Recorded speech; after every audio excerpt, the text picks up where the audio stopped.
कोकणातील प्रत्येक अपडेट जाणून घेण्यासाठी आजच माझे कोकणच्या सोशल मीडिया प्लॅटफॉर्मला लाईक, फॉलो आणि सबस्क्राइब करा।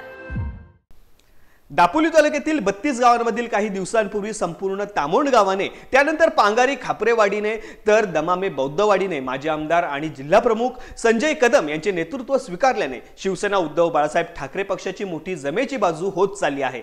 तर या उलट 32 गावात पक्ष प्रवेशाच्या बसणाऱ्या हादऱ्यामुळे शिंदे गट कमालीचा हतबल झाला आहे।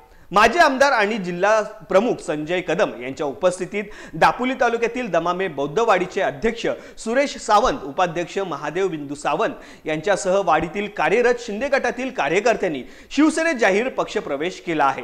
या कार्यक्रमाप्रसंगी दापोली नगरपंचायत माजी नगरसेवक, तालुका प्रमुख श्री ऋषिकेश गुजर, दापोली तालुका सहसचिव गंगाराम हरावडे तसेच सर्व आजी-माजी पदाधिकारी, कार्यकर्ते, ग्रामस्थ, शिवसैनिक, युवा सैनिक मोठ्या प्रमाणात उपस्थित होते।